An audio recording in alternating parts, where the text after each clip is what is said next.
Is there a through line to the timeless records you've created that you've been able to identify yet?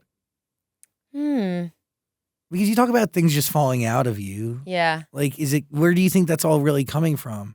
Like, was there like tangible conversation in the room that's giving you that? Was it something that you kind of felt was subconsciously placed? It's hard to say. The days that I like think about songs that, for me, like for example, Adore You, for me that was like such, it just felt like so nice to write that song. Because up until then in my career, I had like Without Me and Back to You and songs that felt like pretty like melancholy sentiment. Like it was sad. It felt, and to me, I took songwriting so seriously where I was like, if it's not heartbreaking and people aren't wanting to like cry to it, then like what are we doing? What's the point? Yeah, why are we even here? And I think it was really nice for me to have a song like Adore You because my mom was mostly happy because she's like, my daughter's not depressed, thank God. But it was like the first song I ever had come out on the radio where people wanted to like dance to it and made people feel good.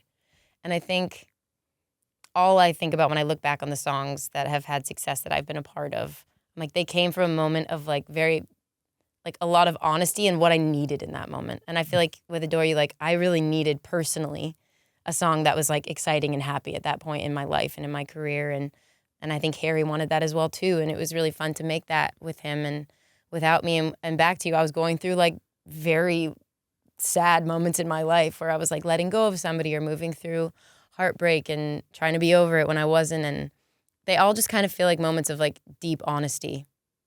And I feel like that's probably very obvious that like the ones that connect are the ones that felt the most like near and dear to me. But that is kind of the truth of it. How does it feel to know that those deep moments in your life that turn into records are so understood by another artist that they want to embody it and bring it to life again for as long as time will ever exist? It feels good. And honestly, the thing that feels the best is to know, like also for like, I did a song with Harry called Matilda. Of course. And that is probably one of the songs I get hit up about the most on like Instagram from fans just being like, the song that you and Harry did together, like, and Tom and Tyler, like that, though, that song is like, I needed that. Thank you. That is like resonates with me on this deepest level. And so many people have like personal stories of how they relate to it.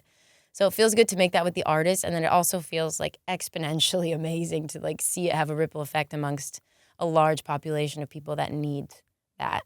And I feel like that, because the songwriting industry and music industry can be very like grueling at times and feel a little bit soulless. Those are the moments that I'm like, oh no, I love what I do. Where did the lyrics for Matilda originate? Harry came in with a story that was personal and I loved it and I immediately understood it because we all, you know, like family and friends, we all have things that are tough to move through, and home versus like being away from home. I feel like everybody can relate to it, and he really led, you know, like the story of it, and I just related so wholeheartedly, and that one came really easily. It was fun. Was there a lyric that started it? I don't remember. I don't remember what the first lyric was, but I remember feeling like so elated when we finished the chorus because it just felt like one of those few times where you're like, exactly the way we wanted to say it, we said it. And it wasn't like, there weren't like a ton of frills. It wasn't overthought. It wasn't overwritten. It was just like, oh, we said it. And like, that's exactly how it should be. It was meant to be said. Yeah, guess so. Adore You. How does that begin? My God, we're digging deep back. I'm like trying to jog these memories. I mean, yeah. I mean, Adore You, honestly, is like, there's so many memories I had of that day, meeting Harry and just being so excited. I was like, how could we ever possibly write a sad song on like the first day that I get to meet Harry Styles? I'm like, that's not gonna happen. You know, I'm like so excited. I felt like he was in a really exciting part in his career and he was with two of his best friends, Tyler and Tom, in the room. So I don't know. And he just has such an infectious energy that like, I don't remember if one of the guys just like started playing, you know, a riff on the guitar and then that one just kind of came out. But I just remember like the core memory I have of that day is that we were like all dancing around a room and it was instantly from the second we were all in there, just like very high energy, great vibes. What is Harry's special skill in that studio? Like, what does he bring that you haven't been able to see from another artist? So, I mean, he's a phenomenal songwriter and he's really in touch with himself and he knows exactly what he wants and what he likes. And I think as a songwriter, that is like a dream come true when an artist is like really sure in themselves and knows wholeheartedly like the type of project that they're making and the type of artist that they are. And he, like I said, he's just like, he has a way of just like instantly connecting with somebody and making them, you know, like you feel like you can open up to him immediately. And I felt like that.